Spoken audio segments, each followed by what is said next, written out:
आप कितनी ईमानदार हैं, आप कितनी खूबसूरत वैल्यू रखती हैं माँ के लिए, बेटे के लिए, भाई के लिए, बहन के लिए, पिता के लिए।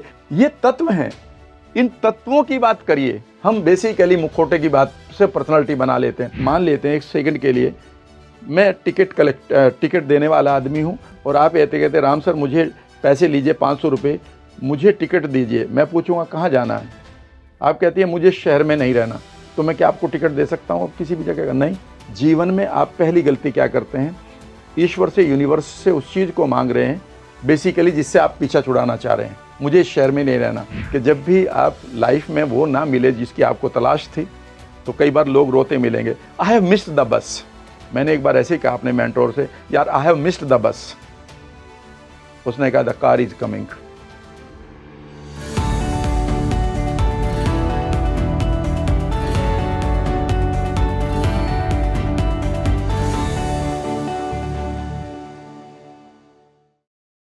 नमस्कार इंडिया, आप देख रहे हैं स्पीकिंग ट्री। मैं हूं आपके साथ इला गोस्वामी। और देखिए, आपने कई लोगों को कहते हुए सुना होगा कि यूनिवर्स आपसे बात करता है, यूनिवर्स से आप कुछ भी मनवा सकते हो।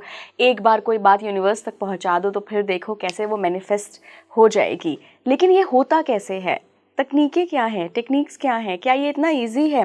क्या ये हर किसी के लिए काम करता है? तो आज का पॉडकास्ट यूनिवर्स से कैसे आप अपनी बात मनवा सकते हैं, इसी पर होगा। मेरे साथ बहुत ही स्पेशल गेस्ट जुड़ रहे हैं, आप पहले भी इनसे मिल चुके हैं स्पीकिंग ट्री के प्लेटफॉर्म पर ही।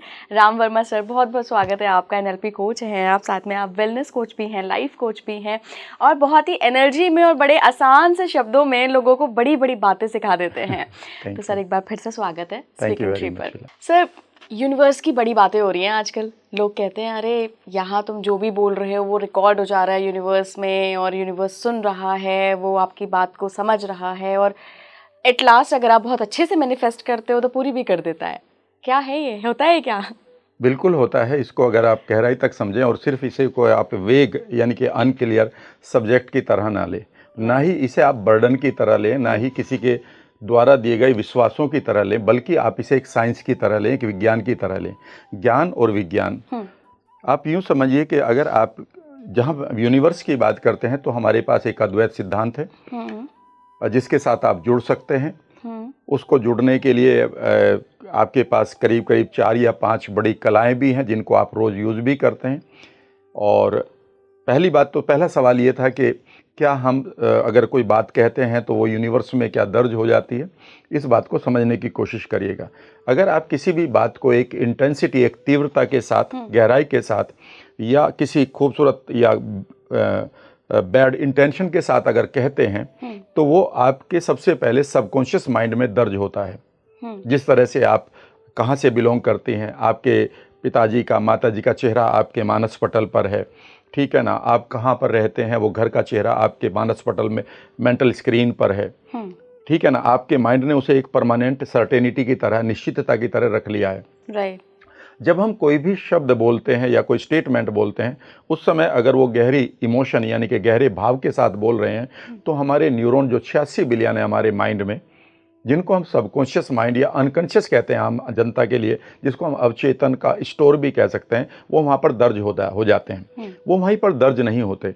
बेसिकली हमारे सबकॉन्शियस माइंड के अंदर जो भी चीज़ दर्ज हो रही हैं वो हमारे रेटिकुलर एक्टिवेटिंग सिस्टम, जिसको आप साइंटिफिकली RAS कहते हैं, गूगल पर करिएगा, ये मेडिकल साइंस में पढ़ा जाता है, वो हमारे रेटिकुलर एक्टिवेटिंग सिस्टम के साथ उसका एक कनेक्शन हो जाता है। ये रेटिकुलर एक्टिवेटिंग सिस्टम बेसिकली आपके सारे के सारे संवादों को, कम्युनिकेशन को आप किस चीज़ पर फोकस करेंगे, किस चीज़ पर फोकस नहीं करेंगे। मान लेते हैं आप एक बेटी हैं ही, ठीक है ना, और आप चाहते हैं कि आपके पेरेंट्स बेहतर खूबसूरत लाइफ जिए, और ये आपकी एक गहरी वैल्यू है, तो ये वैल्यू दर्ज होगी आपके सबकॉन्शियस में। लेकिन अनकॉन्शियस के परे जो आपका रेटिकुलर एक्टिवेटिंग सिस्टम है वो इसको रीड करेगा। और रीड करने के बाद वो आपको ऐसे माहौल देगा कि यार ये रही वो चीज़ जो मुझे माँ के लिए खरीदनी चाहिए। वो पहले भी थी, पर अब आपकी वैल्यू, आपके मूल्य इतने गहरे हो गए हैं माँ के लिए कि अचानक आपको वो चीज़ दिखाई देनी शुरू हो जाएंगी जो माता जी के लिए या पापा के लिए बेहद ज़रूरी है, कल आपके बच्चे के लिए ज़रूरी है, ठीक है ना। तो बेसिकली जब भी आप किसी भी चीज़ को कहते हैं तो आपके वो दर्ज यूनिवर्स से पहले आपके सबकॉन्शियस में होते हैं, और सबकॉन्शियस में दर्ज होने के बाद जो बीच में एक आप कह सकते हैं कि माध्यम है, इस यूनिवर्स के साथ आपका क्या कनेक्शन होगा, और जो माइंड में पड़ा हुआ है उसका नाम है रेटिकुलर एक्टिवेटिंग सिस्टम। तो ये बिल्कुल साइंटिफिक है।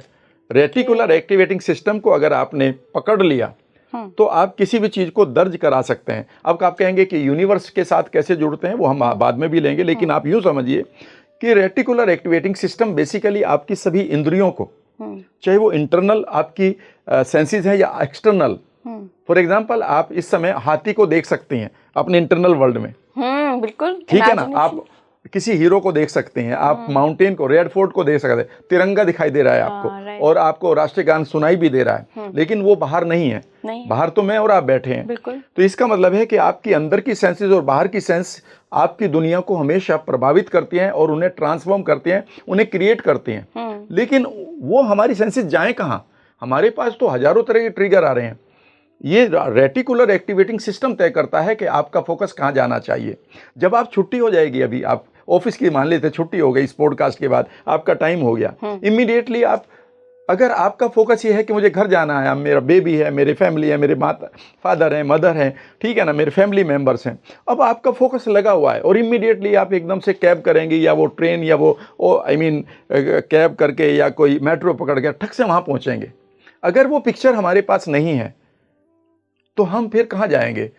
कभी हम यहाँ खड़े हैं, कभी वहाँ खड़े हैं। जीवन में याद रखिएगा, यूनिवर्स के साथ जुड़ना और किसी भी गोल को पूरा करने का मतलब यह है कि आपका सबकॉन्शियस माइंड और उसके साथ सबकॉन्शियस माइंड किसको ये बताए कि ये मुझे चाहिए, वो भी आपके अंदर है, जिसको आप रेटिकुलर एक्टिवेटिंग सिस्टम कहते हैं, एक्टिवेशन कहते हैं। तो ये बड़ा कॉमन है। लेकिन सर कई बार इस टॉपिक पे बहुत चर्चा काफ़ी समय से चली आ रही है, आप खुद इस पे कोचिंग देते हैं, लेकिन लोगों का ये सवाल होता है कि ठीक है मैं समझ गया ये होता है, यूनिवर्स से आप बात कर सकते हो, मैनिफेस्टेशन हो सकता है, लेकिन हमारे लिए काम क्यों नहीं करती है, हम क्यों नहीं कर पा रहे हैं? क्या हर एक जगह पर, जिस सीट पर आप बैठी हैं, क्या वहाँ हर लड़की बैठ सकती है? नहीं। बैठ तो सकती है, पर क्या उसने अपने आप को क्वालिफाई किया है? राइट, ये सबसे पहली बात यह है कि प्रॉब्लम यूनिवर्स के साथ नहीं है, प्रॉब्लम यह है कि हम अपने आप को क्वालिफाई नहीं करते हैं। खुद सोचिएगा कि अगर आपकी, मेरी सेल्फ इमेज ब्रोकन है, छोटी सेल्फ इमेज है, अगर मैं अंदर से 30 किलो का व्यक्ति हूं तो मैं 800 किलो का वजन नहीं उठा सकता, चाहे मुझे कितने भी मोटिवेशनल स्पीकर और कितने भी हमें ट्रांसफॉर्मेशनल बाबाज मुझे बात कर लें। मुझे उसके लिए क्वालिफाई करना होगा कि मेरे अंदर भी 200-250 किलोग्राम का वजन होना चाहिए, तभी मैं ट्रेंड करके उस 800 किलोग्राम को वजन को उठाऊंगा। ये लोग नहीं समझते हैं। अगर मैं अंदर से अपनी सेल्फ इमेज को खो चुका हूं, याद रखिएगा, मेरा अंगूठा मैनिफेस्ट नहीं करेगा, मेरा हाथ मैनिफेस्ट नहीं करेगा, मेरी लेग्स मैनिफेस्ट नहीं करेगी। मेरे अंदर कोई राम वर्मा है जिसको मैं सेल्फ इमेज कहता हूं, स्वयं की छवि कहता हूं। क्या उस सेल्फ इमेज को कभी आपने स्टडी किया है? इसलिए नहीं कर पाते हैं। मैं आज आपको एक चीज बता रहा हूं, साइकोलॉजी पढ़िएगा। हाँ जी। हम 6-7 साल की उम्र तक अपनी सेल्फ इमेज को खो देते हैं। कई बार हमारे टीचर्स हमें कहते हैं कि तुमसे ये भी नहीं आता, यू आर इडियट। तुम, ऊपर वाले ने आपको और मुझे 100% बनाकर भेजा था, लेकिन with due respect to our teachers या जो भी एग्जामिनर्स हैं, उन्होंने हमें 60% बना दिया, 80% बना दिया। आपसे आपसे एक पानी गिर गया और अचानक किसी ने कह दिया यू आर इररेस्पॉन्सिबल, तुमसे ये भी नहीं हुआ। एक दिन आप लेट हो गए, आप पूरी सिंसियर थे, लेकिन आपको कह दिया गया यू आर इररेस्पॉन्सिबल। एक दिन आपसे ABCD ने लिखा गया तो आपसे कह दिया यू आर इडियट।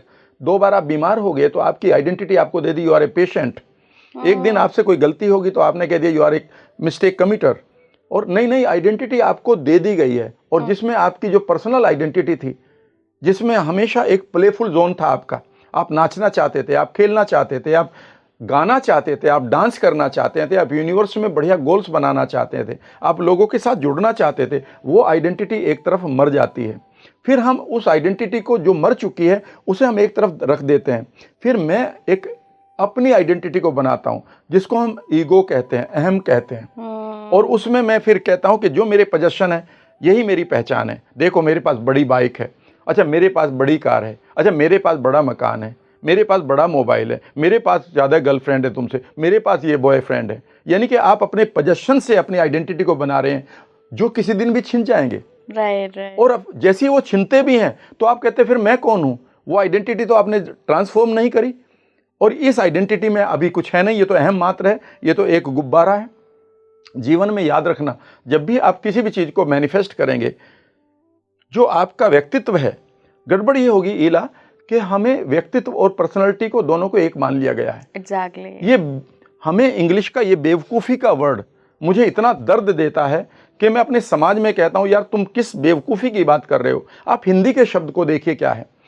पर्सनैलिटी का मीनिंग होता है परसोना। परसोना का मतलब होता है मुखौटा, कि मैं राम वर्मा हूं पर मुझे सुग्रीव का रोल मिला है, तो मुझे 15 दिन की रामलीला में मेरा मुखौटा लगाया जाएगा, उसका नाम पर्सनालिटी है।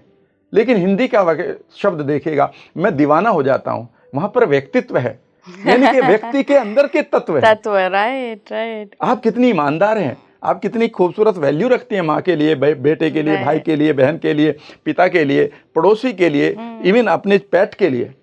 ये तत्व हैं, इन तत्वों की बात करिए। हम बेसिकली मुखौटे की बात से पर्सनालिटी बना लेते हैं। अगर आप किसी भी चीज़ को मैनिफेस्ट करेंगे तो वो मुखौटे से आई हुई चीज़ थोड़े दिन तक रहेगी, लेकिन तत्वों से आई हुई चीज़ हमेशा आपके साथ रहेगी। राइट सर, आपने ना एक बहुत अच्छी बात कही कि हम एक बचपन से आइडेंटिटी बना लेते हैं कि हम इतने ही छोटे हैं, या हम इतना छोटा बड़ा बनना भी चाहते हैं, लेकिन लोगों ने कहा नहीं नहीं तुम तो इतने ही छोटे हो। अच्छा तुमने आर्ट्स ले लिया, अरे कुछ नहीं कर पाओगे, आजकल तो बीटेक का ज़माना है, आजकल तो इंजीनियरिंग का ज़माना है। तो पहले ही वो कंडीशनिंग कर दी जाती है। तो क्या ये कंडीशनिंग बहुत बड़ी प्रॉब्लम साबित होती है आगे जाके किसी भी चीज़ को मैनिफेस्ट करने के लिए? सारी की सारी यही प्रॉब्लम है। बेसिकली आपको पूरी तरह से ट्रेंड कर दिया गया है उतना ही देखने के लिए। मैं आपको एक छोटा सा एग्जांपल आपसे ही बात करूंगा। मान लेते हैं अंधेरी रात है, आपको एक जगह पर ले जाया गया और आपके हाथ में एक टॉर्च दे दी गई, और मैं आपसे कहता हूं कि इला चलो इस टॉर्च को ऑन करो और बताओ क्या है सामने, और टॉर्च आपकी 100 मीटर तक जाएगी, 200 मीटर तक जाएगी, और आप देखते हैं वहां पानी है, तो आप कहेंगे यहाँ पर कुछ नहीं है मिस्टर राम, यहाँ पर तो पानी है या तालाब है या एक लेक है, क्योंकि उस में उतना ही दिखाई दे रहा है। लेकिन अगली सुबह अगर जैसे वो फ्लड लाइट आएगी तो जैसे आप देखेंगे वो तो समुद्र है, लेकिन रात को तो आपको क्या दिखाई दे रहा था? लेक। याद रखिएगा, जीवन में आपके हाथ में सर्च लाइट थमा दी गई है आपकी पहचान बनाकर। तुमसे ये नहीं होगा, तुम ये नहीं कर सकते हो, पैसा बहुत मुश्किल से आता है, यूनिवर्स आपके साथ बड़े वो एग्री नहीं कर रहा है, आप ठीक नहीं हो सकते, ये बीमारी जानलेवा है, ये बीमारी कभी ठीक नहीं होती, पैसा मुश्किल से आता है। आपको इस तरह से ट्रेंड कर दिया गया है कि आपके हाथ में वो टॉर्च दे दी गई है जिसमें आप समुद्र को ये मान बैठे हैं कि वो एक लेक है। जीवन में मैं हमेशा एक ही चीज़ को देखता हूँ, मुझे भी यही बात बताई गई थी, ये बीमारियाँ ठीक नहीं होती, कई बीमारियाँ मुझे थी। अच्छा। हाँ, लेकिन मैं हमेशा एक चीज़ को देखता हूँ कि एक ही एंगल से अगर मैं देखूंगा तो उतना ही पॉइंट ऑफ व्यू मुझे आएगा, लेकिन जैसे ही मैं अपने पॉइंट ऑफ व्यू को, दृष्टि के कोण को बड़ा करूंगा, एंड सडनली मुझे दिखाई देगा तो वर्ल्ड डिफरेंट है। तो जीवन को फ्लड लाइट में देखना है। अच्छा सर, आपने ये बात कही कि आपने अपने लाइफ को ट्रांसफॉर्म किया, ऑब्वियसली हेल्थ रिलेटेड जो भी इशू रहे हों, क्या कहानी है वो अगर आप शेयर करना चाहें? बिकॉज ऑब्वियसली अगर दर्शक आपको सुन रहे हैं तो वो रिलेट कर पाएंगे। ऑब्वियसली अगर आप उनको ये सारी बातें बता रहे हैं और आपके साथ खुद भी ऐसी घटना हुई है तो आप प्लीज़ शेयर करना चाहेंगे? हाँ बिल्कुल, और मैनिफेस्ट का, चूँकि मैनिफेस्टेशन का ये टॉपिक है तो लोग मेरी कहानी से रिलेट कर जाएंगे। राइट। मैं एक छोटे से गांव में पैदा हुआ हूं जो वेस्टर्न यूपी में है, और बहुत बड़े हम किसान भी नहीं थे। जब मैं 10 साल का था मेरे फादर को एक्सीडेंट हो गया था, और वो एक्सीडेंट ऐसा था कि उनको 15 महीने दिल्ली में रखना पड़ा, जबकि हम एक गांव में रहने वाले थे। और दिल्ली का खर्चा समझ लीजिएगा, उनकी रीढ़ की हड्डी टूट गई थी, उसके बाद 15 महीने बाद उनकी डेथ हो गई। और यहाँ से मुझे ट्रॉमा था। ट्रॉमा ये भी था कि एक तरह से जब परिवार का हेड ही नहीं होता है तो पूरा परिवार बिखर जाता है, लोगों की निगाहें आपकी तरफ डिफरेंट होती हैं, छोटे छोटे मसले आपके लिए बड़े बन जाते हैं और समझ में नहीं आता। और यहाँ से आप यूँ समझिए कि मैं पढ़ाई में ठीक ठाक था, लेकिन कभी मार्क्स आ जाते हैं 2nd डिवीज़न, कभी 3rd डिवीज़न के बचाकर मुश्किल से निकलता था, और कभी मैंने बहुत अच्छे मार्क्स भी लिए हैं। यानी कि मैं माइग्रेन का मैं शिकार हो गया था, और मेरा सर फटा करता था। मेरे ब्रदर मेरी बहुत केयर करते थे, मेरी मदर केयर करती थी जगह जगह मुझे। उसके बाद बीएससी करते करते मेरी वहाँ पे भी डिग्री बिगड़ गई। एमएससी करते करते अचानक मुझे पेप्टिक अल्सर टाइप होने लगा, जिसकी वजह से छोड़ना पड़ा कि भाई ये फट ना जाए। उसके बाद नौकरी के नाम पर, बहुत नौकरियाँ नहीं थी तब, तो एक छोटी सी कंपनी में मैं सेल्समैन बना, और मैं 17-17 घंटे काम करता था, लेकिन कभी पैसा वैसा नहीं आता था। तभी मैं करीब 33 साल का था तो पता चला कि रूमेटॉइड अर्थराइटिस हो गई और एक डॉक्टर ने कहा कि तुम खड़े नहीं हो पाओगे। और मैंने कहा साहब ये क्या बोल रहे हो, ठीक है ना, वेस्टर्न यूपी के बड़े डॉक्टर ऑर्थोपेडिक सर्जन हैं, उनकी इंटेंशन गलत नहीं थी, पर उन्होंने कहा कि ये तो यार जिस तरह से तुम्हारे पैर सूज रहे तो मैं बैठ जाता था तो खड़ा नहीं हुआ जाता था, खड़ा होता तो बैठ नहीं जाता था। जैसे तैसे उन्होंने मेरी हेल्प करी, लेकिन मैं एक बात समझ गया कि कहीं ना कहीं बॉडी में नहीं माइंड के साथ कुछ ना कुछ गेम है। और तब मैंने एक टेक्निक को आप कह सकते हैं कि जीवन जीने की एक इंटेंसिटी थी, मैं अपनी लाइफ को जीना चाहता था जो पीछे टूट गई थी, छूट गई थी। और तब मेरी लाइफ में न्यूरो लिंग्विस्टिक प्रोग्रामिंग NLP आई। मैं बहुत अच्छा रीडर रहा हूँ। मैंने एक किताब को आप कह सकते हैं कि 100 बार से अधिक पढ़ा इस टॉपिक को समझने के लिए।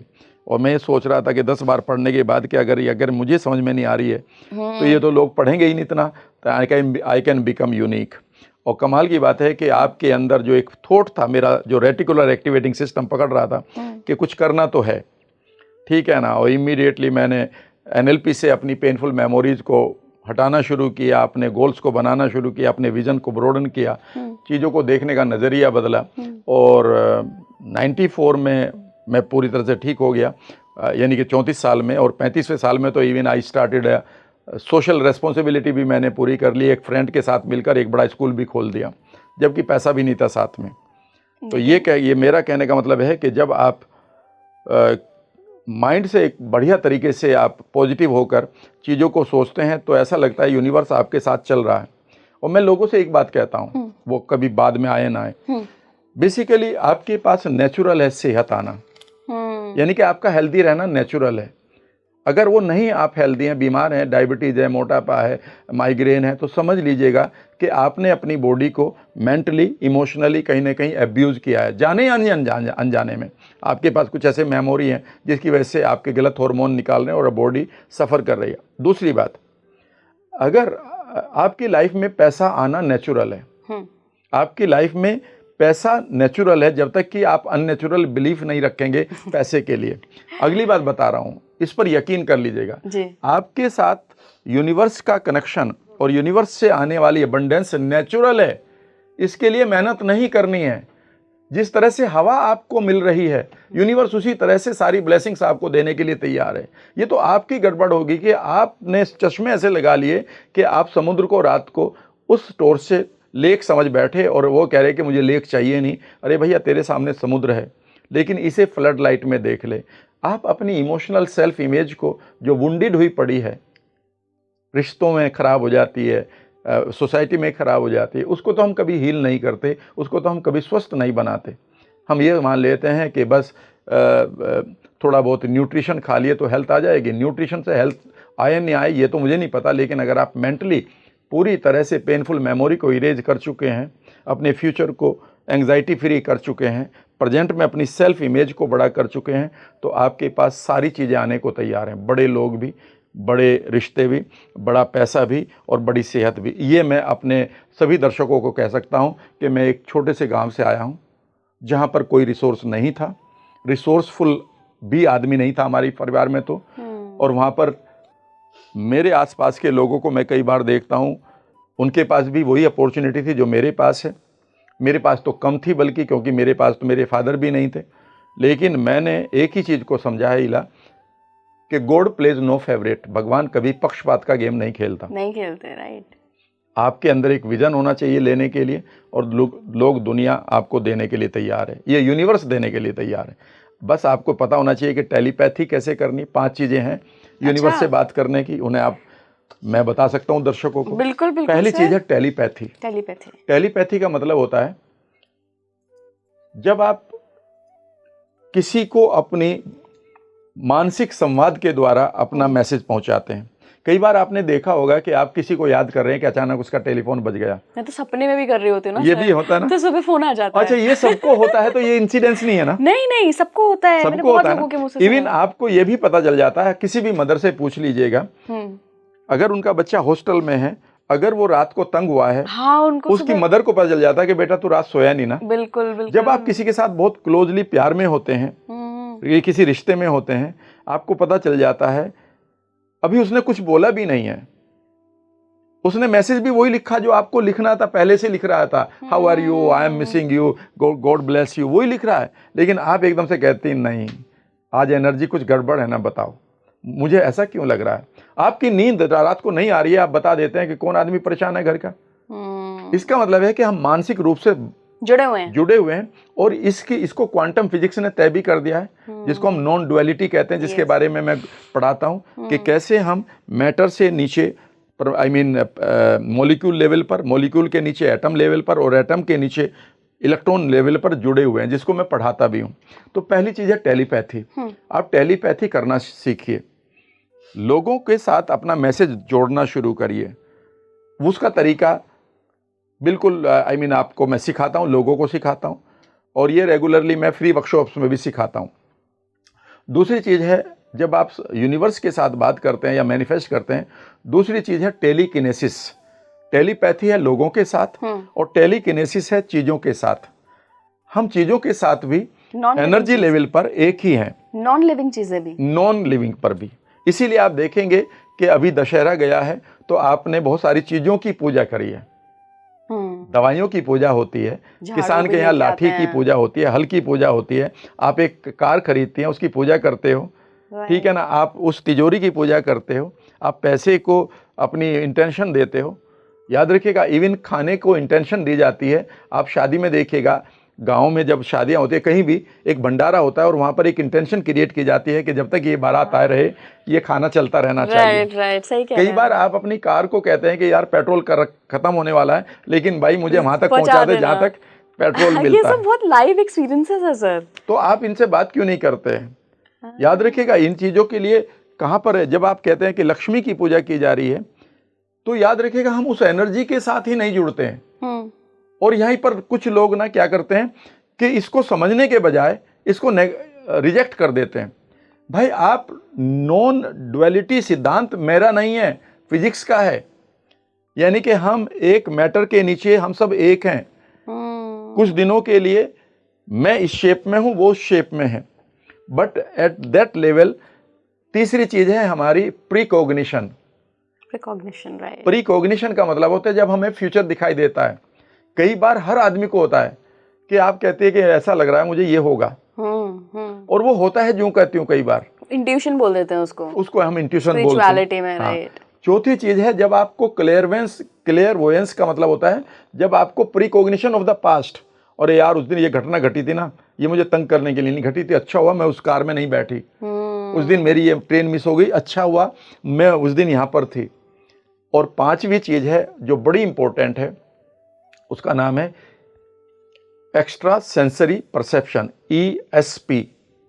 ये वो है कि जब कई बार अचानक आप सुबह उठते हैं और आपको लगता है कुछ बेचैनी हो रही है, आप कोई कहता है क्या हो रहा है, पता नहीं मुझे कुछ अच्छा सा नहीं लग रहा, मुझे ऐसा लग रहा है कोई खबर आएगी, और सडनली किसी का फोन आता है कि फला आदमी का एक्सीडेंट हो गया, वो आप कहते हैं यार मुझे तो पहले ही लग रहा था।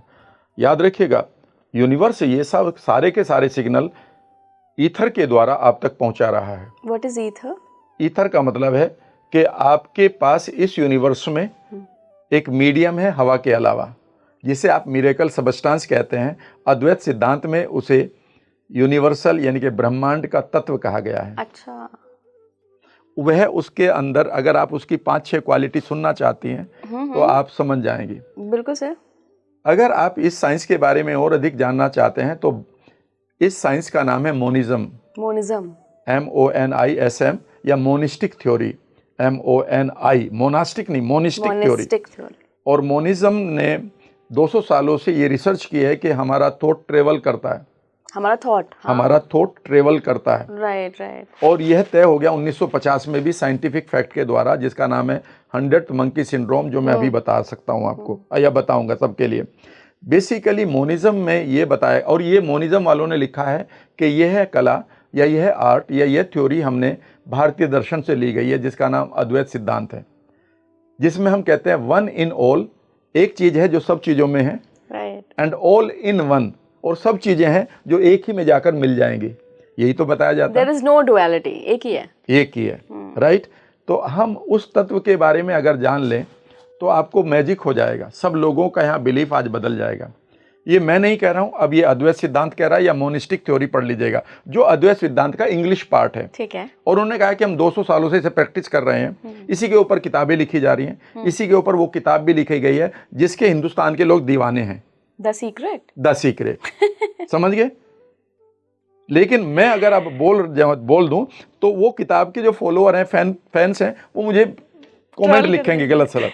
पर मैं ये कह रहा हूं कि कोई बात नहीं, लेकिन उन्होंने मान लिया है कि ये हमने भारत से लिया है, क्योंकि भारत में तो ये बहुत पहले से। अब ध्यान से सुनिएगा, मैं कुछ चीजें बता रहा हूं। नंबर 1, ये जो मैटर है ये इनविजिबल है, नंबर 1। दूसरी बात ये है कि ये हर चीज में अवेलेबल है, मुझ में भी यही है, आप में भी है, ये बेस लेवल पर, ये इस गिलास में भी है, ये इस जगह पर भी है, जिसको आप एनर्जी के रूप में क्वांटम फिजिक्स में कहा गया है कि एटम के अंदर एक एनर्जी है जिसके, और उसमें क्वांटम फिजिक्स में तो ये भी बता दिया गया है कि इस एनर्जी में 2 चीजें हैं, एक वाइब्रेशन है और एक इंफॉर्मेशन है। एग्जैक्टली यही इसमें है कि इस ब्रह्मांड में जो तत्व है उसमें एक एनर्जी है, उसमें एक वेव है और उसमें एक इंफॉर्मेशन है। फॉर एग्जाम्पल, उसमें ये इंफॉर्मेशन है कि ये पेड़ हरा होगा, ये नीम का पेड़ है, इसे कहीं भी पैदा करो ये कड़वा ही होगा, जब तक कि आप इसके साथ जेनेटिकली मॉडिफाइड कुछ ऑर्गेनिज्म इसमें नहीं डालेंगे। ठीक है ना? आम का पेड़ है तो ये इन दिनों में ही फल देगा। हम छोटे से बच्चे होते हैं, we are conceived as a 2 sperms are there, फिर हड्डियां कहां से आ रही हैं? बिकॉज ये यूनिवर्स इसको बना रहा है, तो इसके अंदर एक थॉट है। तीसरी बात सुनिएगा, ये हमेशा एक्सपेंड कर रहा है, it is expanding every time. जो भी आदमी पैदा होता है उसके लिए यहाँ पर इस जगह है। इस नेक्स्ट चीज समझिएगा, ये हमेशा डायनामिक है, ये स्टेगनेंट नहीं है, ये मूव कर रहा है। इसके बाद जो लास्ट सेंटेंस मैं आपको बता रहा हूँ, कई हैं, मतलब मैं यहाँ इसको छोटा करता हूँ, वो ये है, ये आपके थॉट को सुनता है और ये आपके थॉट के अनुसार डांस करने के लिए तैयार है। नाइस। जैसे ही आप कुछ सोचती हैं, इमीडिएटली ये उसके ऊपर काम करना शुरू कर देता है, बशर्ते कि आप क्वालिफाइड हैं उसे सोचने के लिए। वो क्वालिफिकेशन भी मैं बता सकता हूँ। जैसे पहली तो बात यह है कि अगर आप ये कहते हैं कि मुझे तो कार चाहिए, तो ये यूनिवर्स क्यों नहीं बना देता एक कार को? बिल्कुल होता है नहीं, वहां पर भी मोनिज्म में ये लिखा है कि बिल्कुल हो सकता है कि मिलियंस ऑफ ईयर्स के बाद आपका माइंड इतना इवोल्व हो जाए कि ये बना लो आप। लेकिन अगर आपके अंदर एक क्वालिफिकेशन के अनुसार आपको एक कार चाहिए और आप क्वालिफाई करते हैं 2 चीजों से, जो मैं अभी बताऊंगा, तो ये कार कहीं ना कहीं बननी शुरू हो जाती है। इसके लिए कोई ना कोई आदमी इस कार को बना रहा होता है। और इतना ही नहीं, अगर आपकी क्वालिफिकेशन बढ़ती पूरी है तो अचानक उस कार को पाने के लिए जो आपको रिसोर्स चाहिए वो अचानक आपके पास आने लगते हैं कि वो नौकरी आ जाएगी, वो जॉब आ जाएगा, वो बिजनेस आ जाएगा।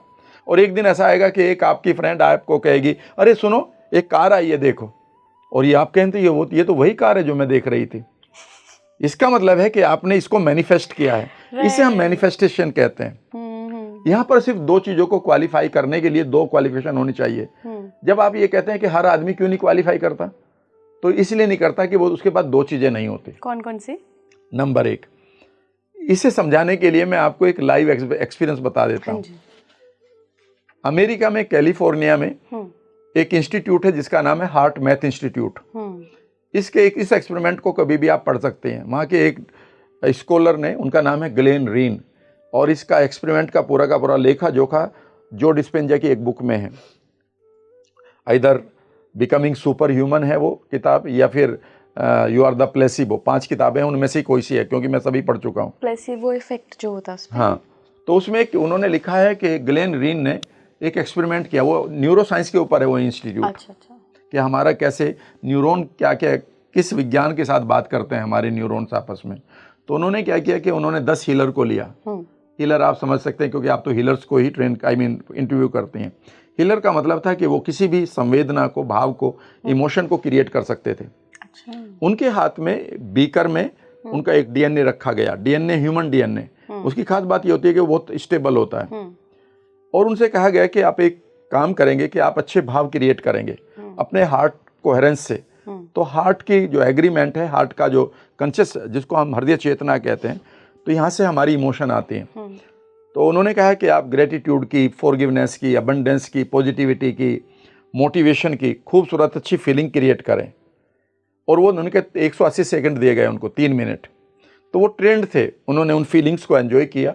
एक ओरा डेवलप किया अपना। उस ओरा में उस बीकर को ले जाया गया दोबारा और चेक किया गया कि क्या कोई फ़र्क पड़ा, तो उसमें कोई फ़र्क नहीं था, डीएनए जो का त्यों था। उन्होंने फिर उनको बुलाया किसी दिन, उनसे कहा कि अब इसी एक बार फिर इसी हमें एक्सपेरिमेंट को करना होगा, और वो ये होगा कि इस बार आप खूबसूरत भाव को पैदा करेंगे, इमोशंस को पैदा करेंगे, लेकिन इसके साथ आप एक इंटेंशन भी रखेंगे, यानी कि एक आइडिया रखेंगे, और वो आइडिया ये होगा कि आपका डीएनए या तो क्लॉकवाइज या एंटी क्लॉकवाइज मूव कर रहा है। और डीएनए जो है हमारे एक सीडी की तरह होता है। यस, और वो मूव करता है हमारे विचारों से। तो उन्होंने उस भाव को पैदा किया और 180 सेकंड के लिए, और अपना अपना आइडिया दिया। उस डीएनए को दोबारा चेक किया गया, पाया गया कि हर एक हीलर का जो डीएनए था उनके बीकर में, वो 35 डिग्री तक घूम चुका था। अब तीसरी बार उन्होंने उनको फिर कॉल किया, उन्होंने कहा कि अब एक बार फिर हम इस एक्सपेरिमेंट को करेंगे। उनके हाथ में फिर वो बीकर रख दिया गया जिसमें पानी था, पानी के अंदर डीएनए था, और उनसे कहा गया कि इस बार आप कोई भी भाव पैदा नहीं करेंगे, आप उदासीन रहेंगे, न्यूट्रल रहेंगे, और इस बार आप एक आइडिया क्रिएट करेंगे, चाहे वो आइडिया सेल्फ सजेशन से करें, अफर्मेशन से करें, या सोचें कि आपका डीएनए घूम रहा है, या my DNA is revolving, my DNA is revolving, my DNA, मेरा डीएनए घूम रहा है, कुछ भी आप बोलें, लेकिन भाव नहीं रखेंगे। उन्होंने उसको फॉलो किया, और 3 मिनट के बाद उस एक्सपेरिमेंट से फिर उसको भेजा गया लेबोरेटरी में, पाया गया कि इस बार कोई बदलाव नहीं था। ध्यान से सुनिएगा, अब यहीं पर लोगों के लिए सब कुछ है। और मैं कई बार अपनी वर्कशॉप में यही पढ़ाता हूं कि अभी आप क्वालिफाई करिए। पहली बात, आपका जो यूनिवर्स में जो एक मैसेज जा रहा है, वो तब जाएगा जब आपके पास इंटेंशन भी क्लियर हो, यानी कि एक आइडिया क्लियर हो, मुझे क्या चाहिए, उसकी क्लियरिटी पूरी होनी चाहिए थी। नंबर 2, उसे पाने के लिए आपके पास एक इंटेंसिटी होनी चाहिए, और उस इंटेंसिटी में आप जब पीक पर होंगे, ऑप्टिमम लेवल पर, अधिकतम लेवल पर होंगे, और उस इंटेंसिटी और उस इंटेंशन को जब मैच करेंगे, तो याद रखिएगा अब आपका यूनिवर्स आपके साथ डांस करने के लिए तैयार है, उसे पूरा करने के लिए तैयार है।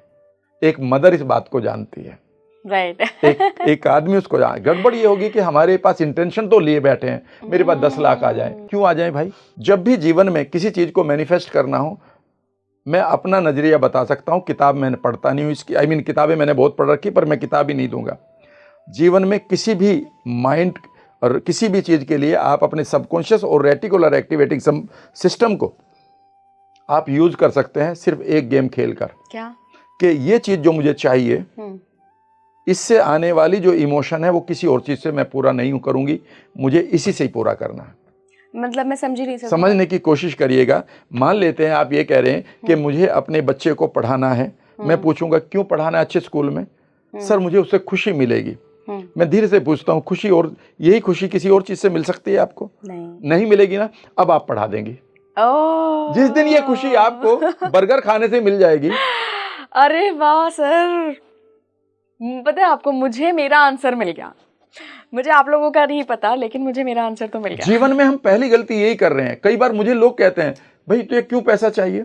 कई बार लोग कहते हैं सर मेरी बीमारी ठीक नहीं हो रही। मैं एकदम से कहता हूं, मैं एनएलपी से मैं तुम्हारी बीमारी ठीक करने की मैं अभी हाँ नहीं कह सकता, मैं गारंटी ले रहा हूँ, ले नहीं ले रहा हूँ, इसमें बहुत सारे कमेंट, क्योंकि लोगों को यकीन नहीं कि बीमारी ठीक भी हो सकती है। उस बात को छोड़ो, मैं एकदम से कहता हूँ क्यों ठीक होना चाहते हो? Sir I want to enjoy my life. भाई एक दिन ये चीज बता दे कि कोई इमोशन ऐसी हो, अगर मैं ठीक नहीं हुआ, मेरी बेटी के दिल में और मेरे माँ के जीवन में ये प्रॉब्लम आ जाएगी। अगर मैं ठीक नहीं हूँ, अब आप ठीक हो जाएंगे, क्योंकि आपने इंटेंसिटी के साथ इंटेंशन को क्रिएट किया है। भाई साहब अगर मैं ठीक नहीं हुआ, और ये मैं नहीं कह रहा हूँ, डॉक्टर बर्नी सीगल की किताब पढ़ लीजिएगा, लव मेडिसिन एंड मिरेकल, वो तो उन्होंने ये कहा कि सारा कुछ तो दिमाग में है, सर्जरी तो मैं बेकार कर रहा हूँ। जिस पेशेंट के पास जीने का लक्ष्य था, जरूरत थी, जिस पेशेंट के पास वो इमोशन थी कि मुझे जिंदा रहना है, वही लोग स्पेशल कैंसर पेशेंट बोले गए हैं कि वो कैंसर एक्सेप्शनल पेशेंट थे कि जिनके पास एक जज्बा था जीने का, और उस जज्बे को बगैर जीवन के पूरा नहीं किया जा सकता था। सर यहाँ पे आपको टोक रही हूँ, बट मैं ये बात बहुत शिद्दत से कहना चाह रही थी बहुत देर से कि आपने बहुत सारे फॉरेन ऑथर्स के एग्जांपल दिए। आपकी अपनी भी बुक है, आप अपना भी पूरा रिसर्च करते हैं, इतने लोगों को ट्रेन करते हैं। मुझे लगता है हमें वहाँ से ऑथेंटिसिटी की ज़रूरत नहीं है। हमारे पास खुद भारत में इतने बड़े लोग हैं, इतने जीनियस लोग हैं जो ये काम कर रहे हैं, जिनके पास प्रूवन रिकॉर्ड है कि यहाँ से सोचोगे, इंटेंशन अच्छी डालोगे, भाव अच्छे डालोगे तो चीज़ें होंगी। यूनिवर्स आपको देने को तैयार है। इला मैं एक अपने दर्शकों को और अपने देश के लोगों को एक छोटा सा एग्जाम्पल देना चाहता हूँ जो मैंने दिल से टच किया, मेरे दिल को टच कर गया। जब हम बात करते हैं ना अपने देश की, तो हमने अपने देश के बारे में तो, और जो लिटरेचर हमारे पास या हमारे दर्शन है, या तो उसको हमने खराब कर रखा है। मैं आपको एक छोटा सा एग्जाम्पल देता हूँ। मैंने एक वीडियो देखी, और विद ड्यू रेस्पेक्ट वो इस देश का बहुत बड़ा कोचिंग का मास्टर है, और उन्होंने चारवाक सिद्धांत के ऊपर बोला कि चारवाक शराब पीते थे, मुझे और दो, और वो और शराब पीते थे, और वो गिर जाते थे, और वो उठकर फिर कहते थे और पियो, और फिर और शराब पीते थे, और सारे बच्चे 400 बच्चे उनके सामने बैठे हुए हैं और वो हंस रहे थे। और मैंने कहा कि शायद ये आदमी कितना ऊपर की बात कर रहा है, हमारे दर्शन को सही तरीके से नहीं समझ पाया है। आज मैं आपको एक बात बताऊं, कभी आप गूगल करिएगा, और यहाँ पर बहुत क्वालिफाइड दर्शक भी बैठे हैं। हमारे महर्षियों ने जीवन को खुश बनाने के लिए एक प्रक्रिया को ईजाद किया था जिसका नाम खेचरी मुद्रा होती है। और खेचरी मुद्रा में जीभ को एक जगह पर लगाया जाता है और आपको उसमें नशा होने लगता है, भूख भी खत्म हो जाती है। ऐसा लगता है एनर्जी आपकी आ रही है। थोड़ी देर बाद वो जीभ नीचे गिर जाती है थक कर, फिर आप उसको खड़ा करते हैं। ये था उसका सिद्धांतिक, मेटाफोरिकल, सांकेतिक। लेकिन आपने उसको बस ये कह दिया कि वो चारवाक जो है शराब पीते थे और गिर जाते थे। आपने इतना ही है। वही वाली बात है कि भाई आपके हाथ में टॉर्च आ गई, अब अरे के देखो टॉर्च से दिखाई दे रहा ना, एक लेक ही तो है, बस एक लेक ही तो दिखाई देगी। हमें हमारा समंदर का खजाना नहीं दिखाई दिया। मैं अपने दर्शकों के लिए जिस चीज के लिए कहना चाह रहा था ना, मेरा बिलीफ कहाँ से आया है मैं बताऊं। गीता का 11वां अध्याय और 33वां श्लोक पढ़ लीजिएगा और आप नाचने लगेंगे।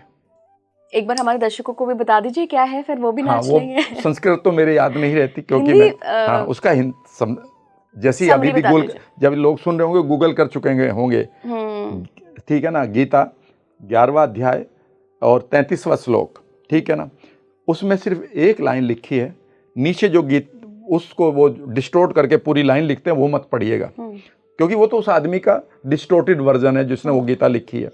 गीता तो वही लिखी है, बस वो जो श्लोक का लिखा गया और एक जो उसका अर्थ लिखा गया है, बस उस अर्थ को पढ़िए। उसमें लिखा है, भगवान कृष्ण कहते हैं, जब अर्जुन उससे कहते हैं कि मैं नहीं लड़ूंगा, ये तो सारे मेरे जानने वाले हैं, इनको मैं कैसे मार सकता हूँ, मुझे नहीं चाहिए राजपाट। तो भगवान कृष्ण कहते हैं कि तुम नहीं मार रहे हो उनको, ये ऑलरेडी मर चुके हैं, मैं इन्हें मार चुका हूं, सिर्फ तुम निमित्त बन जाओ और इस राज्य का भोग करो, धनुष उठाओ और अपने कर्म को करो। इसमें मेरे लिए सब कुछ था, ये यूनिवर्स मुझे देने के लिए तैयार है और ये यूनिवर्स दे चुका है मुझे सिर्फ एक काम करना है कि मुझे अपने कर्मों को सही तरीके से अलाइन करके करते रहना है। गड़बड़ यह है कि आप अपना कर्म नहीं कर रहे हो। भगवान कृष्ण सिर्फ इतना कह रहे हैं, यार तू गांडीव उठा ले, ये मर चुके हैं, मैं तेरे नाम लगा रहा हूं इसको, ये यूनिवर्स देने को तैयार है मुझे, मैं वो नहीं, मेरे में कोई बदलाव नहीं आया।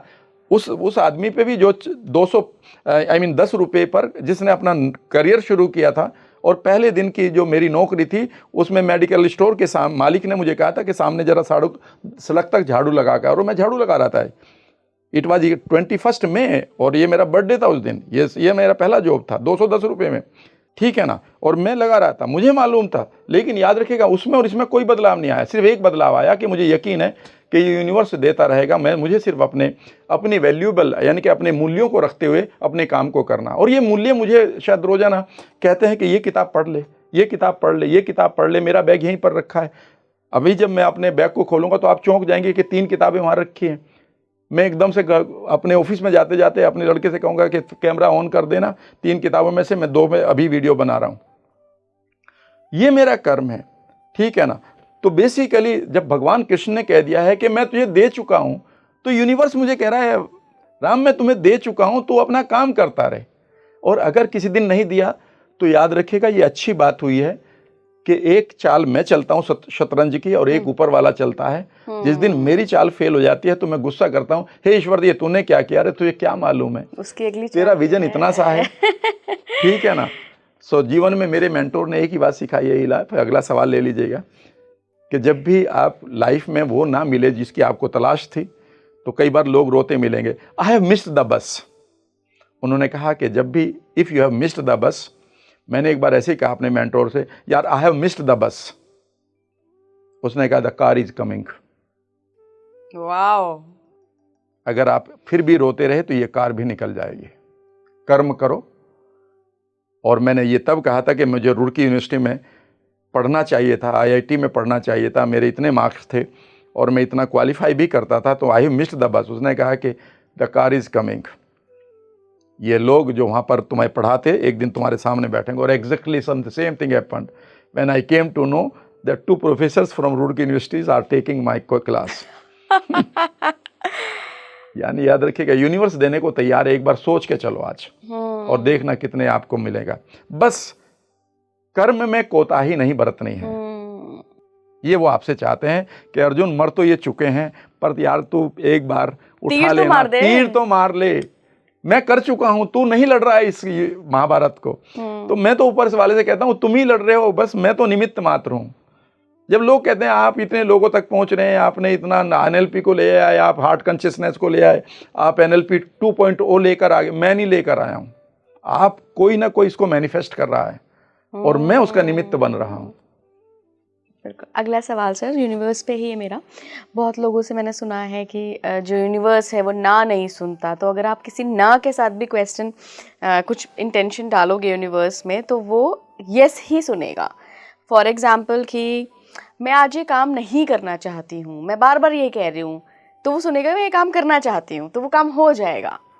हाँ, इसका समझने की कोशिश करिएगा कि आपके जो ना वर्ड है ना, मैं इसे ज्ञान और विज्ञान के साथ जोड़ता हूँ, इस ज्ञान को विज्ञान के साथ जोड़ता हूँ, ताकि हमारे लोगों को लॉजिकली कोई परेशानी ना हो। मैं थोपना नहीं चाहता किसी भी थॉट को, ना ही मैं स्टेल आइडियाज लेता हूँ ना देता हूँ। मैं कभी बासी भोजन नहीं पचा सकता, तो मैं बासी आइडिया को क्यों पचाऊं।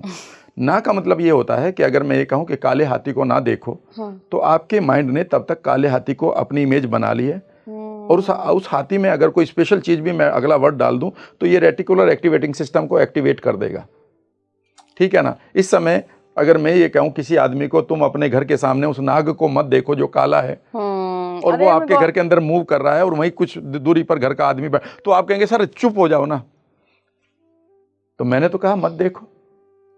याद रखिएगा, पर आपने आपके सबकॉन्शियस ने उसकी इंटेंसिटी को तो ले लिया और इंटेंशन को भी ले लिया, और आपके रेटिकुलर एक्टिवेटिंग सिस्टम भी हो गया तैयार। तो जब आप मैं ये कह रहे, जीवन में याद रखिएगा हम लोगों को मांगना नहीं आता।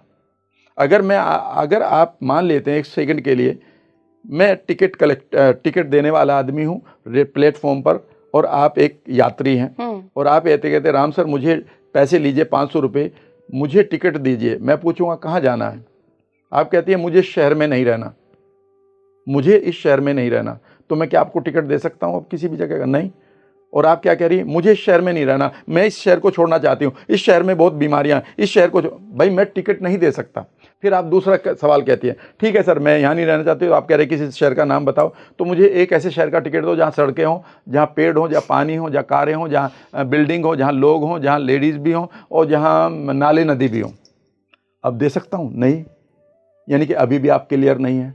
जीवन में आप पहली गलती क्या करते हैं, ईश्वर से यूनिवर्स से उस चीज़ को मांग रहे हैं अपने रेटिकुलर एक्टिवेटिंग सिस्टम को कंफ्यूज करने के लिए, जो आपको बेसिकली जिससे आप पीछा छुड़ाना चाह रहे हैं, मुझे इस शहर में नहीं रहना। तो आपकी इवन हमारी प्रार्थनाएं गलत हैं कई बार। तो वो प्रार्थनाएं लोगों ने लिखी हैं, फिल्मों वालों ने लिख दी हैं, विषय विकार मिटाओ पाप हरो देवा। आपने ये पुण्य की बात क्यों नहीं करी? आप मुझे ये कह रहे हैं राम सर मेरे घर में से आप अंधकार बाहर निकालो, मैं कितने बुलडोजर लेकर आऊंगा योगी जी के, अंधेरा बाहर नहीं निकलेगा।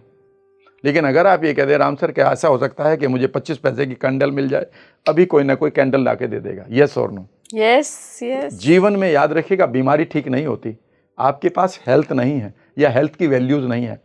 आप कह रहे हैं मेरी गरीबी को दूर करो, गलत सेंटेंस। आप और गरीबी को बढ़ा रहे हो। आपको धन के यकीनों को सिर्फ अंदर डालना है। जब आप कह रहे हैं कि मैं अकेलेपन में नहीं जीना चाहता इसलिए शादी कर रहा हूं, मुझे मालूम है अब तलाक होगा जल्दी ही, क्योंकि सिर्फ आप अकेलेपन को भरने के लिए लेकर आए हैं। उस आदमी की वैल्यू आपकी लाइफ में सिर्फ इस अकेलेपन को भरने के लिए है। जिस दिन उसने नहीं भरा, आप कहेंगे मारोगे इसको लात, रिश्ते टूटेंगे। आपको यही नहीं पता इसका पर्पज क्या है। जीवन में मैं आपको बता रहा हूं, अगर आप किसी भी चीज को मैनिफेस्ट करना चाहती हो, सिर्फ आप 2-3 काम कर लो। नंबर 1, उसका बड़ा पर्पज लाओ। बड़ा पर्पज लाओ। आप अपने किसी भी, मान लेते हैं आप पैसा चाहते हो, तो सिर्फ ये मत करिए कि पैसे से मैं अच्छा वार्डरोब खरीदूंगी, कार खरीदूंगी, एक मकान, ये आ जाएंगे। लेकिन अगर मैं आज से कहूं कि इनके लिए तो आपको 10, 20, 50 लाख, 1 करोड़ की 2 करोड़ में काम हो जाएगा, लेकिन अगर आपको इससे भी बड़ा पैसा चाहिए तो लो मैं बताता हूं, आप एक बड़े पर्पज को लो कि अगर मेरे पास पैसा आएगा तो मैं एक बहुत बढ़िया स्कूल बनाऊंगी, यूनिवर्सिटी बनाऊंगी, वेलनेस सेंटर बनाऊंगी।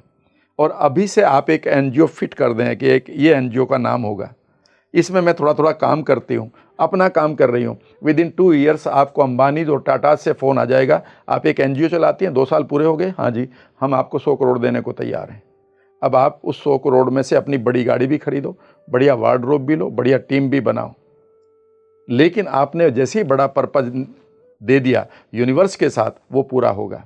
गड़बड़ ये है कि आदमी सिर्फ अपने सेल्फिश गोल को पूरा करने के लिए चीज़ों को मैनिफेस्ट कर रहे हैं, और ऐसे में रिक्शा पुलर में और उस आदमी में कोई फ़र्क नहीं है। वो भी 250 रुपये की मैनिफेस्ट करता है डेली के, भाई 250 रुपये की मेरी दिहाड़ी हो जाए, हो भी जाती है। जब आपके पास जीवन जीने के लिए बड़ा पर्पज होगा तो आपके पास वही लोग मिलेंगे, वही अपॉर्चुनिटी मिलेंगी। छोटा पर्पज है तो वो लोग मिल जाएंगे। तो मैनिफेस्ट करिए बड़े पर्पज को, और अपने आप को आइडेंटिफाई करिए कि yes I can do it, और ऊपर वाले से कहिए कि तीर मेरे हाथ में है, आप युद्ध जिता चुके हो, बस मुझे निमित्त बनाने के लिए थोड़ा सा और मुझे ज्ञान दे दो और थोड़ा सा पोटेंशियल दे दो। राइट। एक और अगला सवाल सर इसी पे है कि अगर किसी को काफ़ी सारी चीज़ें तो आप बता सकते हैं, बट एक सिस्टमेटिक वे में मैं स्टेप वाइज पूछना चाहूँगी कि अगर किसी को नौकरी में अबंडेंस चाहिए, अच्छा प्रमोशन चाहिए, क्योंकि जनरली हमारे गोल्स यही होते हैं एक आम इंसान के कि भाई आज 20 लाख का है पैकेज तो कल 80 का हो जाए, यही सारे गोल्स होते हैं। तो वो मनी को लेकर कैसे मैनिफेस्टेशन करें? देखिए, जहाँ तक आपने नौकरी का सवाल करा ना, जब मैं 21 साल का था मैं नौकरी किया करता था, और मैं नौकरी में भी मैंने एक किताब को विन किया था, जो किताब इंडिया में नहीं थी, जिसका नाम अभी बड़ा पॉपुलर है, पूरे वर्ल्ड को किताब पढ़ने का मौका मिला है, अब तो देश में भी अवेलेबल होगी। तब मुझे वो 21-22 रुपये की किताब एक मालिक ने दी थी, कि दवाई के कंपनी के मालिक ने, कि मैंने इसको अमेरिका से मंगाया था, तुम्हें दे रहा हूँ। उसका नाम था law of success. Law of success. तो उसमें मैंने एक ही चीज़ पढ़ी थी जिसको मैं आज भी फॉलो करता हूँ।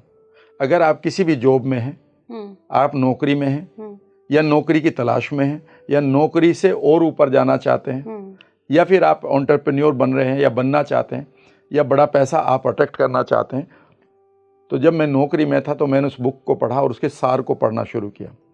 पहली चीज़, work more than paid for, ये आपके हाथ में है। जब आप किसी भी नौकरी को करते हुए जितना पैसा आपको मिल रहा है उससे ज़्यादा आप वैल्यू प्रोवाइड करते हैं, तो आप एक यूनिवर्स को कंपेलिंग मैसेज भेजते हैं कि अब मुझे वो अपॉर्चुनिटी चाहिए। और वो याद रखिएगा, जल्दी ही लोग उसमें पॉलिटिक्स में फंसाएंगे पहले आपको, फिर थोड़ा सा अपोज करेंगे और फिर आपको फॉलो करना शुरू कर देंगे। लेकिन गड़बड़ ये होती है कि लोग कहेंगे नहीं नहीं सर, मैंने करके देख लिया, वो तो पॉलिटिक्स हो गई थी मेरे साथ। यही तो मैं कह रहा हूँ, पहली बार में ही सारे रिवार्ड चाहिए आपको। पहले आपको युद्ध को लास्ट दिन तक ले जाना पड़ेगा ना। exactly. तो पहले काम करें आप, अगर जब भी जॉब कर रहे हैं, कोई भी काम कर रहे हैं, work more than paid for. मैं हर साल करीब कई हज़ार लोगों को ट्रेनिंग देता हूँ NLP 2.0 की, और हर बैच को मैं एक नए तरीके से एक लेवल पर ले जाता हूँ। और मैं ये मानता हूँ कि अगर वो मुझे X अमाउंट दे रहे हैं तो मैं उनको कम से कम 10X पहले ही 5 दिन में दे दूं, जब तक वो कम से कम 3 दिन मेरे रिटर्न होने थे। मैं you can take your money back in 3 days. मैं इन 3 दिनों में ये सोचता हूँ कि इसको इतनी वैल्यू दे दूं, अगर ये छोड़ के भी चल जाए तो यार इसका परिवार ठीक हो जाए। मुझे पैसा मिले ना मिले, मुझे तो ऊपर वाला देगा ही देगा। यानी कि work more than paid for. Number 1, आप हमेशा किसी भी काम को करते हुए एक चीज़ को अगर आप नोट कर ले, जो मैंने सीखी थी मेरे मेंटोर से, वो ये था कि your present job is your jumping pad, it is not your permanent platform. जब एक धावक, एक डाइवर आता है ना, तो वो यहाँ पर एक पैड होता है, धरती नहीं होती, ग्राउंड नहीं होती, उस पर नहीं करेगा, वहाँ एक पैड होता है, वो ऐसे चलता है और यहाँ से वो उछाल लगाता है और नीचे गिरता है और उसमें वो ड्रामा करता है और मेडल जीत लेता है। यस और नो? तो जो प्रेजेंट है वो आपका डाइविंग प्लेटफॉर्म है। लोग बेसिकली हर एक करियर को ये मानते हैं कि बस ये परमानेंट है, और जैसे ही आपने इसको परमानेंट कर लिया तो अब आपके पास जाने के लिए कहीं नहीं है। याद रखिएगा, मैं अपने लेवल पर ठीक काम कर रहा हूँ, मुझे इतना भी चलता रहेगा तो बहुत है, लेकिन मैं हमेशा हर रोज़ अपने प्रेजेंट को एक प्लेटफॉर्म बनाता हूँ जहाँ से मुझे अगले प्लेटफॉर्म पर जाना है। बिकॉज आइदर यू ग्रो और यू डिके। एक बड़े फिलोसफर जिनका नाम है खलील जिब्रान, 20वीं शताब्दी के, उन्होंने एक सेंटेंस लिखा जिसको मैं हमेशा मॉडल करता हूँ, आइदर यू ग्रो और you decay in life and love, in love and life either you grow और यू डिके। या तो आप जीवन में और प्यार में बढ़ेंगे और या फिर सड़ेंगे। तो रोजाना बढ़िए ना। जब आप बढ़ने के लिए आए हैं तो गड़बड़ ये होती है कि लोग ना मेंटली ग्रो करना चाहते हैं, ना इमोशनली ग्रो करना चाहते हैं, ना फाइनेंशियली ग्रो करना चाहते हैं। बस वो ये चाहते हैं कि कोई आए और उनको सिल्वर स्पून देकर चला जाए पूरे के पूरे। फिर नहीं, ऐसा नहीं होगा। लॉ ऑफ अट्रैक्शन में एक चीज़ होती है कि जो एक्शन है, ठीक है ना, अट्रैक्ट द एक्शन है। वो अट्रैक्शन का मतलब है अट्रैक्ट द एक्शन, यानी कि मुझे वो बुद्धि मिले, वो पोटेंशियल मिले कि मैं नए एक्शन ले पाऊँ और मैं अपने मैनिफेस्टेशन तक पहुँच जाऊँगा। राइट। अगला सवाल सर यूनिवर्स पे ही है मेरा, कि यूनिवर्स से हमने ये सारी चीज़ें, मान लीजिए हमने अपनी इंटेंशन अच्छी डाल दी, हमने भाव अच्छे डाल दिए, क्या कुछ लोग ऐसे भी होते हैं जिनका फिर भी काम नहीं बनता है, या ये 100% काम करता है? अगर 100% काम करेगा, बशर्ते कि आप अपने डाउट्स को, आप अपने शंकाओं को, आप अपने विम्स को, आप अपनी कह सकते हैं कि जो आपकी सनक है उनको पीछे छोड़ो। जब भी आप, एक चीज़ बताऊँ मैं आपको, एक वर्ड और दे रहा हूँ, लो, उस वर्ड का नाम है सिंक्रोनिसिटी। सिंक्रोनिसिटी। सिंक्रोनिसिटी का मतलब होता है कि जब भी आप कोई भी गोल बनाएंगे, उस गोल के अंदर एक बड़ा पर्पज होगा। पर्पज के साथ आप आइडेंटिफाई करेंगे, हाँ इस पर्पज को मैं पूरा करूंगा या इसके लिए मैं बना हूं, और आप उसको इंटेंसिटी को जी रहे होंगे, तो अब आपको इमीडिएटली उसी दिन मैसेज मिलने शुरू हो जाएंगे। सडनली आपको सुबह 3 बजे आँख खुलेगी और ऐसा लगेगा कोई मुझे याद कर रहा है। आप यकीन नहीं करेंगे, मैं आपको एक मैजिकल बात बताता हूँ। 2021 की बात है, मैं NLP कर रहा था, बहुत सारे लोग मेरी NLP ऑनलाइन शुरू हो चुके थे, एंड सडनली मेरी 3 बजे आँख खुलना शुरू हो गई और मुझे ऐसा लगता है कि कोई मुझे जगा रहा है। ये मैं आज कई बार जगह बता चुका हूँ, मैं अपनी परिवार को कहता था, और मुझे लगता है कि कोई मुझे जगा रहा है, और मैं बैठ जाता था किचन में, चुपचाप जाता था, कोई और ना जागे, गर्म पानी करता था, उसमें ग्रीन टी डाल देता और बैठा रहता था अपने टेबल पर, यानी कि जो मेरा स्टूडियो है जहाँ से मैं ऑनलाइन वर्कशॉप देता था। और मुझे लगता था कि मुझे कोई ऐसे कह रहा है कि इसके परे भी कुछ दो, और मैंने लिखना शुरू किया। मैं अचानक लिखने लगा कि I am preparing a course that will help people, मैं उनके बिलीफ को बदल रहा हूँगा, ये पता नहीं क्या। एंड सडनली पता है क्या हुआ, एक आइडिया मुझे आया कि मैं लोगों के बिलीफ को बदल सकता हूँ। ये मेरा आइडिया नहीं था, मुझे कोई गाइड कर रहा था। मैं आज फैक्ट बता रहा हूँ, और ये फैक्ट बताते हुए मैं कई बार गूज़बम्प्स आ रहे होंगे आपको। यस, और मैंने एक प्रोग्राम निकाल दिया। इसका मतलब ये नहीं कि मैं इसे बेचना चाहता हूँ यहाँ पर, और उसके मैं फ्री वर्कशॉप भी देता हूँ, और उसके फिर 11 दिन की वर्कशॉप भी देता हूँ, awaken the God of miracle. और हर ट्रेनर ने ये कहा, कई लोगों ने ये कहा कि इस वर्ड को सिर्फ तुम ही दे सकते हो, क्योंकि ये पागलपन का वर्ड किसी को पचेगा नहीं, कोई हिम्मत भी नहीं करेगा। मैंने कहा कि चमत्कारों के देवता को जगाना सीखिए। आप यकीन नहीं करेंगे, जिन चीज़ों को मैंने उसमें डाला वो मैंने आज तक कहीं नहीं पढ़ी थी। जिन स्टेप्स को मैंने डाला, ग्रेटिट्यूड कहाँ से डालना है, कैसे सीकिंग करनी है, कैसे अपनी वाइब्रेशन भेजनी है, एंड मुझे आज तक कई लोग ऐसे हैं, मेरे विचार से अब उसका 48वां या 50वां महीना चल रहा है लगातार, आज तक वो कोर्स बंद नहीं हुआ, ना ही उसकी मैंने आज तक कोई पब्लिसिटी करी है। हर महीने लोग जुड़ जाते हैं, लेकिन कई लोग ऐसे हैं जो आज तक भी नहीं छोड़े, यानी कि इन 50 महीनों से लगातार उन्होंने ज्वाइन करने की ठहरा रखी है। उन्होंने कहा कि every day programme remains the same but we change every time. हमारा बिलीफ बदल जाता है, ऐसा लगता है कि उस गॉड ऑफ मिरेकल के सामने मैं बैठा हूँ। जब आप लेके जाते हैं, यूनिवर्स के दरवाजे खुल रहे हैं, वहाँ पर हवाएं चल रही हैं, और आप इस तरह से विजुअलाइज कराते हैं तो एकदम से घुल जाता है कुछ अंदर। याद रखिएगा, इन सिंक्रोनिसिटी का मतलब इला ये होता है कि आप कई बार, ये बहुत सारे लोग कहेंगे कि मुझे 111 दिखाई देता है, 222 दिखाई देता है, ये सिंक्रोनिसिटी है, पर इसका यूज करना नहीं जानते लोग। सर मेरे साथ ये एक बहुत एक्सपीरियंस अभी कुछ दिनों से होना शुरू हुआ है। मैंने डिसाइड किया था अभी 3 महीने पहले कि मुझे सुबह 5 बजे उठना है। मतलब मैं बहुत शिद्दत से डिसाइड किया था कि 5 बजे उठना। छोटा बेबी है मेरा, मुश्किल होती है क्योंकि रात भर आप सो नहीं पाते हो, लेकिन उठ ही नहीं पा रही थी। तो अब 1 महीने से क्या हो रहा है, मुझे हर रोज़ सुबह 3 से 4 के बीच इतने डरावने सपने आते हैं कि मैं अपने आप 4:30 बजे उठ जाती हूँ।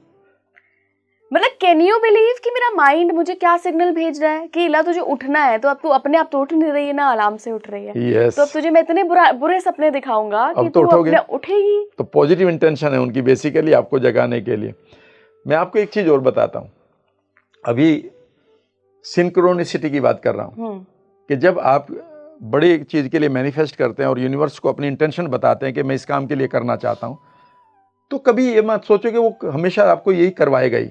कई बार मैं अच्छी किताब पढ़ने के बाद आंखें बंद करता हूँ और मैं यूनिवर्स से एक ही बात कहता हूँ, ये रियल बता रहा हूँ आपको, कि मैंने इस चीज़ को क्वालिफाई कर लिया। मैं वेगस नर्व के ऊपर बहुत बोलूँगा देश में, मैं माइंड और डिजीज़ के बारे में बहुत बोल रहा हूँ, ठीक है ना। पिछले 15 दिन के अंदर 4 करोड़ से ज़्यादा लोगों ने मेरी रील्स को देखा जो माइंड और गट के ऊपर। लेकिन मैं किसी भी चीज़ को पढ़कर उसकी मास्टरी करके क्या करता हूँ पता है, मैं ये कहता हूँ यूनिवर्स से, मैं देखता हूँ कि एक यूनिवर्स में कहीं एक विंडो है, वो ओपन हो चुकी है और मैं उसके साथ जुड़ता हूँ और ये कहता हूँ कि मैं इसके लिए अपनी मेहनत कर चुका हूँ, अगर मेरे लिए कोई असाइनमेंट है तो मैं तैयार हूँ। वाह। तुम मुझे आज भेजो किसी पॉडकास्ट में या 20 दिन बाद भेजो, या आप ये कहो कि इसकी तुमने तैयारी कर ली लेकिन अभी हम तुम्हें असाइनमेंट कुछ और दोगे, फादर तुम हो। कई बार वो आपके अपने बेटे को इंजीनियरिंग करवाने के बाद वो कहता है नौकरी छोड़ यार, बढ़िया सा फार्म हाउस खोलेंगे ना। तो ये बाप जानता है कि तुम जानते हो मैंने तो ये काम कर लिया, या फिर मुझे कोई और बताओ क्या करूं, और मुझे कोई और आइडिया आ जाता है। समझने की बात समझिएगा कि कई बार आपको जब आप बड़े गोल बनाते हैं तो आपको लोग मिलने शुरू हो जाते हैं। अचानक आपको फीलिंग आती है सुबह 5 बजे आ जाएगी, यार उससे बात करनी चाहिए। अचानक इस आदमी से बात करता हूँ, यार ये किताब मेरे सामने आई, एंड सडनली आप उस किताब को उठा लेते हो। जब मैं बड़ी परेशानी से गुजरा था अपनी लाइफ में, तो मैं एक बुक स्टोर में गया, एक किताब उठाई और मैंने ऐसे पढ़ ली, खोली, और मैं उस समय बहुत ख़राब मनोदशा से गुजर रहा था। मेरे पास पैसा भी नहीं था, बीमारियां थी, जॉब भी नहीं था, फ्रस्ट्रेशन थी। ये उसी टाइम की बात है। पता है उस किताब का जैसे ही मैंने ऐसे ही खोली, पढ़ लेते ना ऐसे ही, और सर मुझे अभी भी पता है लेफ्ट साइड में नीचे वाला पेज लाइन थी, वो उसमें लिखा था Some invisible forces have brought this book in your hands. कुछ अदृश्य शक्तियों ने इस किताब को आपके हाथ में रखा हुआ है। और एकदम से मैंने ऐसे बंद करी और मैंने कहा भैया ये किताब मुझे दे दो। याद रखिएगा, इसे सिंक्रोनिसिटी कहते हैं। आपके पास आइडिया आता है कि मुझे ये कर लेना चाहिए, पर उस समय आपके पास डाउट आ जाते हैं, अरे यार ये करूँगा तो ये हो जाएगा। बस ये वो लोग हैं जिनके साथ मैनिफेस्टेशन घर पे आया था लेकिन आपने उसे बर्बाद कर दिया। ये वही वाली बात है, क्योंकि आपके बिलीफ ऐसे थे।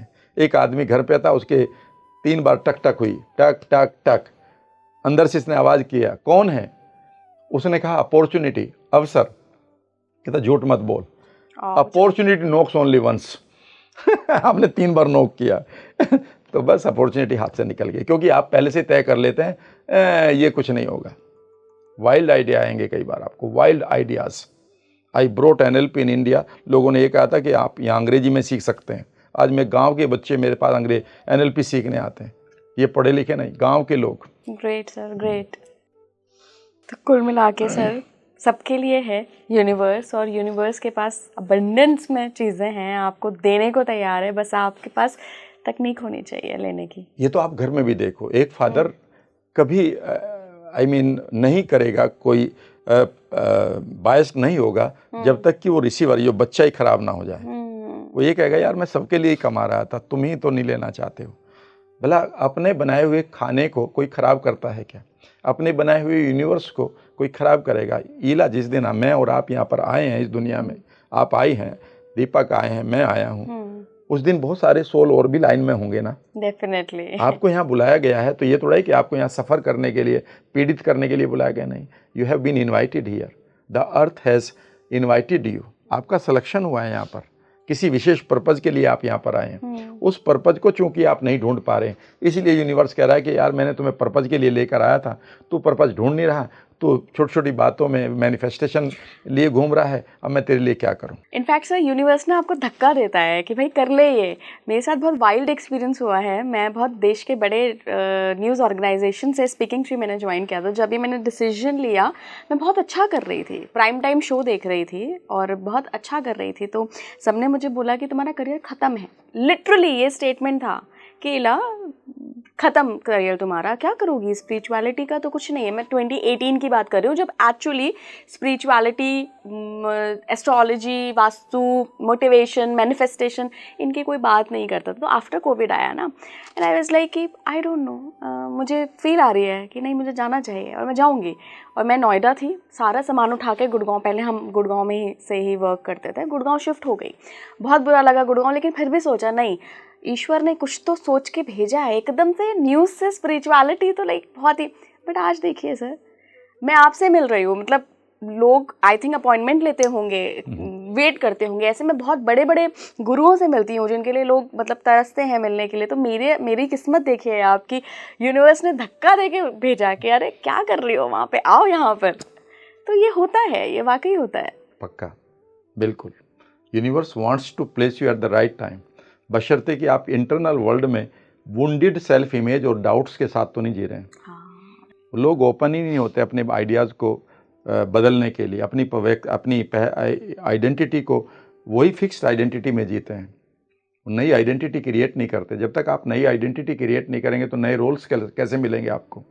नए रोल्स तभी तो मिलेंगे ना। आप इस बार सुग्रीव बन रहे हैं रामलीला में, फिर क्वालिफाई करिए कि आप रावण का रोल मिले, फिर राम का भी रोल मिले अगली तीसरी वाली में। आप क्वालिफाई करेंगे तो आपको रोल मिलते रहेंगे। Directors are waiting for you. सवाल तो ये है कि आपकी आइडेंटिटी क्या है। बिल्कुल सर, काफ़ी अच्छा रहा सेशन और मुझे तो बड़ा मज़ा आया। एंड आई होप कि हमारे दर्शकों ने भी खूब इन्जॉय किया होगा और बहुत आसान भाषा में उनको आज काफ़ी सारी टेक्निक्स पता लगी हैं। एंड आई होप अब क्लियर हो गया होगा आपके लिए कि यूनिवर्स को कैसे आप कह सकते हैं कि भाई मेरा काम कर दे, और कौन कौन सी टेक्निक्स हैं। Thank you so much sir जुड़ने के लिए। Thank you very much. दर्शकों को भी नमस्कार, thank you very much. Right, आप जुड़े रहिए स्पीकिंग थ्री के साथ। नमस्कार।